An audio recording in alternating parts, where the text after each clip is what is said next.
رزقكم الله قال الذين كفروا للذين آمنوا أنطعم من لو يشاء الله أطعمه.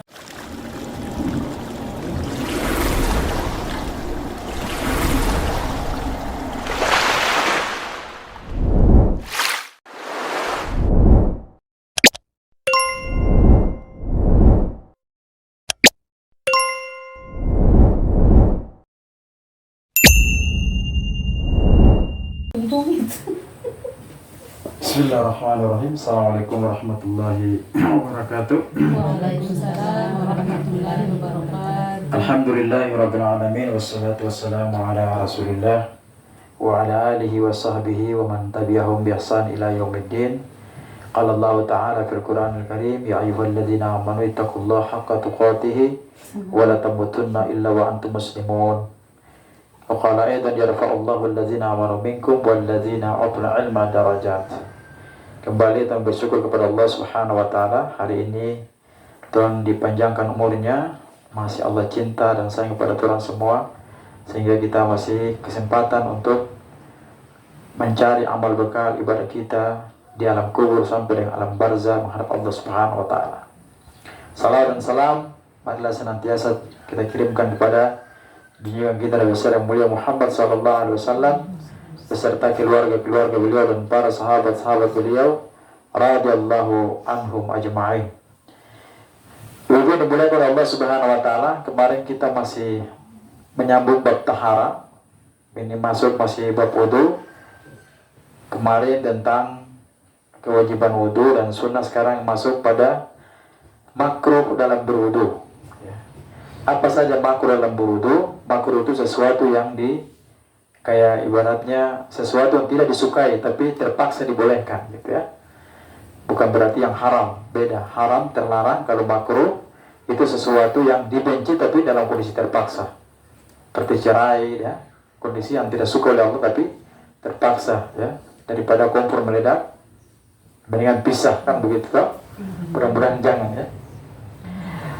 Yang pertama, makruh dalam berwudu yaitu adalah al-wudu'u fil makanin najas lima yakhsha ayyadatayyara ilahi minan najasah. Seseorang itu berwudu, misalkan dia berwudu di toilet, di kamar mandi ya. Kalau misalkan tidak ada ruang untuk dia berwudu di luar, dalam kondisi terpaksa harus di dalam kamar mandi, itu hukumnya makruh. Makruh, alasannya kenapa? Kan dikhawatirkan oleh para ulama, maksudnya adalah jangan sampai air wudu itu dia berceceran, bercampur dengan ada najis di situ. Itu ya. Tapi kalau misalkan toilet itu sudah sterilisasi, bersih, misalkan lebar toiletnya di sana, kemudian sebelah sini itu mungkin saja dibolehkan. Yang dimaksud di sini adalah mungkin ada orang mohon maaf kencing di situ, kemudian jalan sirang, kemudian bau, terpaksa orang berwudu di situ, lalu dia bercampur, itu hukumnya makruh. Kemudian apa saja yang makruh? Yang berikutnya adalah berwudu, yaitu menambah dari 3. Misalkan sunnahnya harus 3, tapi dia bikin sampai 5 kali, tangan 5 kali, muka 5 kali misalkan, lebih dari 3, maka itu hukumnya makruh. Karena Nabi Sallallahu Alaihi Wasallam itu dia berwudu hanya menggunakan 3 kali ya. Bahkan Nabi Sallallahu Alaihi Wasallam mengatakan, man zada faqad asa'a wa zalama. Siapa berwudu dia menambah-nambah, maka dia telah berbuat jahat atau dia berbuat zalim. Maka dalam berwudu yang keempat itu adalah al-israfu fil ma'i idza tawadda'a ya. Yaitu boros-boros menggunakan air. Kalau misalkan airnya sedikit baru dia boros-boros, misalkan dia kasih putar keran ya, atau dia pakai bokor sampai banyak air wudunya, itu boleh saja tapi hukumnya makruh karena dia bahkan boros dalam menggunakan air. Kalau disebutkan di sini adalah Rasulullah itu dia berwudu hanya dengan mudhifnah, satu jubal gini saja, satu telapak tangan. Itu bisa. Kalau ibaratnya mungkin satu aqua gelas seperti itu. Itu karena berboros-boros dalam segala hal itu terlarang dalam agama kita. Jadi, kalau kita terbiasa jangan boros. Nanti juga insya Allah ya, hal-hal yang lain juga kita bisa hemat. Ya, kalau kita sudah terbiasa boros, maka tidak nanti ada suatu penyakit tidak pernah merasa cukup dalam hidup. Kita boros terus terpaksa gajian mungkin bulan baru semangat, pertengahan bulan stres. Kemudian yang dimaksud juga dengan makruh dalam berwudu yaitu tarkus sunnati au aktsar minas sunnah wudu. Dia meninggalkan sunnah atau dia melebihi sunnah berwudu, ya. Karena meninggalkan sunnah dalam berwudu itu sama dengan pahala itu terputus-putus, ya. Meninggalkan pahala, ya. Pahala itu dia terputus. Bahkan para ulama mengatakan layan bagi taufitahu, ya. Bahkan seseorang itu tidak boleh memutuskan pahalanya, tidak boleh. Yang kelima itu adalah al-wudu'u bil fadlil mar'a li khabarin Nabi Rasulullah sallallahu alaihi wasallam an fadli tuhuril mar'a. Rupanya itu kalau kita berwudu dalam suatu tempat, dalam suatu misalkan ada perempuan laki-laki, sebetulnya hal yang paling diutamakan itu adalah ibu-ibu memberikan kepada laki-laki dulu. Karena dikhawatirkan itu jangan sampai ada timbulan sesuatu musibah fitnah di situ. Nanti kita menjelaskan nanti dalam bab khuf nanti kalau kita berwudu, ibu-ibu tidak boleh melepaskan jilbab, ya. Ada bisa nanti khuf, bisa mengusap saja di atas kepala dengan jilbab, tidak boleh melepaskan jilbab. Karena saya perhatikan itu biasanya kalau di tempat-tempat umum itu ada bergabung antara laki dengan perempuan gitu, berwudu, tiba-tiba kadang-kadang perempuan dia melepaskan jilbabnya, ya. Itu tidak boleh, nanti bisa menampakkan auratnya. Kalau bisa menampakkan auratnya, itu nanti ada laki-laki ada syahwat di situ, dia naksir sama perempuan itu, langsung bisa ditanya nomor HP-nya di mana. Nah, itu tidak boleh, ya. Kemudian ini kaifiyah wudu, tata cara berwudu ini nanti bisa kita praktekkan langsung, tapi nanti ada waktu lah. Saya hanya teorinya saja. Kemudian itu pembatalan wudu. Apa saja pembatalan wudu? Yang pertama adalah para ulama mengatakan di sini sesuai dengan hadis Nabi, al-khariju minas sabilai minal baul al-madin. Itu adalah yang keluar dari dua jalur.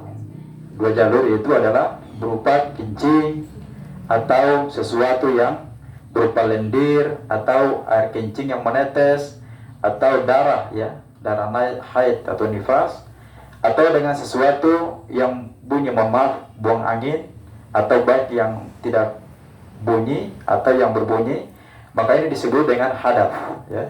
Jadi kalau ibu sudah berwudu, tiba-tiba ada yang sesuatu ini terjadi, maka wudu kita batal. Ini disebut dengan hadits. Inilah yang dimaksud oleh Nabi SAW. La yuqbalullahu salata ahadikum idza ahdatha hatta yatawadda. Kata Nabi, salat salah seorang tidak akan diterima hingga apabila seorang itu berhadas. Salatnya diterima hingga dia berwudu kembali, baru salatnya diterima. Dipahami, ya? Dipahami. Yang berikutnya pembatalan wudu itu adalah an-naumul thaqil idza kana sahibu muttaji'an. Makanya dia tertidur. Dia sudah berwudu tapi tiba-tiba dia tertidur pulas. Nah, itu sudahnya batal. Kalau dia bisa tidur, bisa laki-laki, ya, bisa kalau khutbah Jumat, apalagi ya khotibnya juga lebih di atas mimbar, kadang-kadang bangun, itu dia tidak batal. Tapi kalau dia sudah ngorok, sudah kesadaran, maka batal wudunya. Seperti itu. Kata Nabi SAW, faman nama falyatawadda. Siapa yang tertidur, hendaklah dia berwudu kembali. Kalau kita sudah tertidur, wudu kita batal. Tapi dalam konteks kita dalam ibadah, ya. Kalau misalkan kita mau tunggu sholat maghrib, kita masih baca Quran, misalkan mau pulang, kita sholat maghrib di masjid, mau tunggu sholat isya, antara maghrib dengan isya, ibu tertidur, pulas di situ, maka wudunya batal. Wudu lagi baru sholat berikutnya. Kalau cuma tidur ayam, baca Quran gini-gini, sadar lagi, itu wudunya tidak batal. Jadi maksudnya adalah tidur yang keenakan. Pembatalan wudu berikutnya itu istitarul aql faqad syu'ur bi agman wa sukrin au junun. Yaitu adalah tertutupnya akal, hilangnya kesadaran karena pingsan atau mabuk atau gila. Itu. halatu istitaril aqli yadari fiha al-abdu tunqidu wudu'uhu bimithli fisa'in. Seseorang itu dalam kondisi dia tertutup akal, dia tidak sadarkan diri, maka wudunya batal. Makanya kalau ada orang gila misalkan itu dia rajin sholat, tiba-tiba langsung dia Allah mencabut dia punya gaya berpikir, langsung dia gila misalkan, itu dia sudah tidak kenal ketentuan hukum lagi, tidak kenal ketentuan hukum, dan dia bisa juga tidak berwudu karena diangkat dia punya kesadaran, maka terlepaslah daripada hukum Islam. Yang berikutnya itu adalah pembatalan wudu adalah masul dzakar bi batil kaf wal asabi'. Pembatalan wudu di sini adalah seseorang itu menyentuh kemaluannya dengan telapak tangan. Telapak tangan langsung. Dia menyentuh kemaluannya dengan jari-jari dalam kondisi dia sadar dan tidak sadar, tapi dia batal wudunya. Kata Nabi sallallahu alaihi wasallam, "Man massa dzakarahu fala yusalli hatta yatawadda." Siapa yang berwudu lalu dia sudah menyentuh kemaluannya, maka dia tidak boleh sholat hingga dia berwudu kembali, baru dia bisa melaksanakan sholat. Dipahami ya, pokoknya telapak tangan langsung. Kalau ini sebagian para ulama tidak. Kalau mungkin ada kain, tapi secara langsung antara daging dan daging, maka itu batal wudunya. Pembatalan wudu berikutnya itu adalah ar-ridda ya. Ar-ridda itu maksudnya seseorang itu sudah berwudu lalu dia mengucapkan kalimat-kalimat kufur. Kalimat-kalimat kufur, mungkin dia menghina-hina tentang Islam misalkan, sengaja atau menghina tentang syariat Islam, menghina ejek-ejek kalau begitu dalam kondisi dia berwudu, maka wudunya itu bisa dibatalkan. Dan bisa juga para ulama mengatakan seluruh amalan ibadahnya juga bisa batal ya. Dia bisa batal karena dia dalam wudu tapi dia menghina ajaran Islam. Dalam surah Zumar itu ayat 65 Allah mengatakan la in syakarta la yahbatanna amaluka. Di sini kata Allah, jika sekiranya kalian mensekutukan Allah, la yahbatanna. Nun di sini kalau kata kayak bahasa Arab itu kalau nun tajid gini, kemudian ditambah dengan lam masuk pada ya di situ, itu Allah betul-betul dia bersumpah. La yahbatanna, betul-betul itu ini punya amalan hilang begitulah ya. Itu dalam kaedah bahasa kita sehari-hari. Kemudian pembatalan wudu di situ adalah akul lahmir al-jazur. Seseorang itu yang memakan daging sembelihan ya. Kalau kita sudah makan daging sapi, kambing, itu sebagian para ulama mengatakan itu juga bisa membatalkan wudu. Namun antara kambing dengan sapi itu tidak batalkan wudu kecuali unta. Kalau berangkat haji di Makkah, di hotel disiapkan itu misalkan ada unta, itu ibu sudah wudu nih, maksudnya jangan haram, tiba-tiba makan daging unta, maka ibu wudu kembali, batal ya, wudu kita batal. Boleh makannya tapi wudu kita batal. Nah, di sini ada percakapan antara Rasulullah para sahabat. Nabi mengatakan, "Ana tawadda min lahumil ghanam." Ini kata sahabat tanya Nabi, "Ya Rasulullah, apakah kami berwudu lagi setelah kami makan daging kambing?" Kata Nabi mengatakan, "Ya, jika kalian mau wudu silakan." Artinya kalau kita makan daging kambing, mau wudu boleh, tapi wudu juga tak jadi masalah. Begitu ya. Kecuali kemudian para sahabat juga tanya sini, "Ana tawadda min lahumil ibil?" Apakah boleh kami berwudu? Apakah kami berwudu jika makan daging unta? Kata Nabi, "Ya, boleh." Itu harus wajib di sini mengatakan makan daging unta batal wudu. Saya tidak tahu apa pengaruh dagingnya apa. Tapi jelas itu boleh, itu kita harus berwudu. Yang berikutnya di sini adalah seseorang berwudu, sudah berwudu nih, tiba-tiba masrul mar'at bisyahwat, laki-laki menyentuh istrinya dengan kondisi syahwat. Suami lagi dalam sholat berjamaah, tiba-tiba ada syahwat, maaf ya. Kemudian laki suami dia menyentuh dengan syahwat dengan niat ada sesuatu syahwat misalkan, maka itu wudunya batal ya, dengan dalil menyentuh sama dengan menyentuh kemaluan, batal wudunya. Nah, karena para ulama menyatakan itu li'annal masal dzakar yufiru syahwat. Karena orang menyentuh itu wanita, itu bisa terpengaruh dengan syahwat. Seperti itu.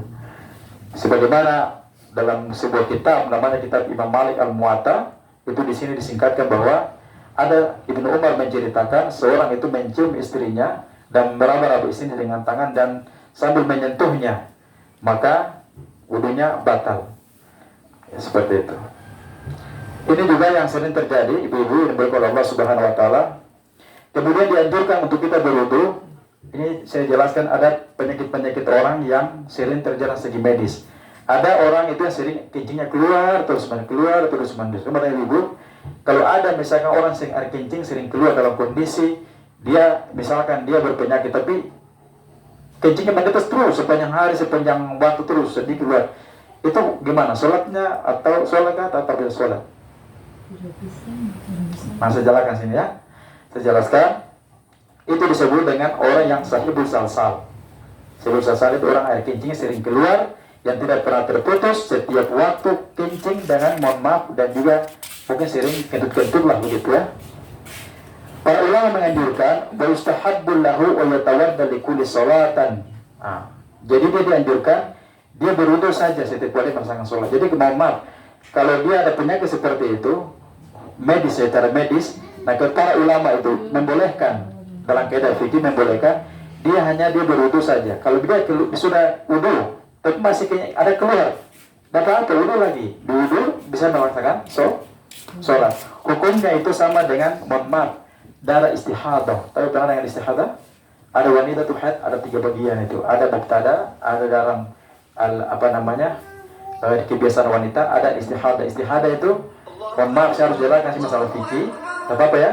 Saya jelaskan sih mohon maaf masalah fikih memang.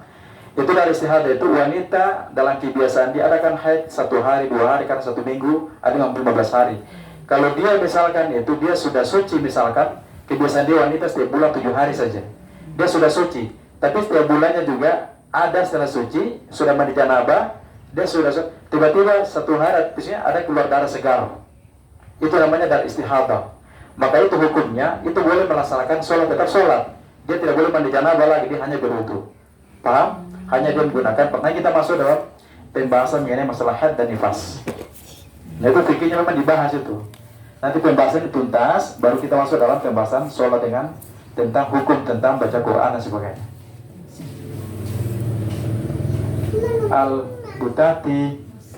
Waalaikumsalam warahmatullahi wabarakatuh. Saya ulangi lagi bahwa ketika seorang itu dia air kencingnya sering keluar terus secara medis, secara dia ada berpenyakit, maka ibu-ibu kalau dia sepertinya ada pasien seperti ini, ibu-ibu tidak, kalau dia misalkan dijaga sholat, tetap bilang dia tetap wudu dan dia sholat, biar air kencingnya sementara keluar karena hukumnya sama dengan darah istihadah, ya begitu ya.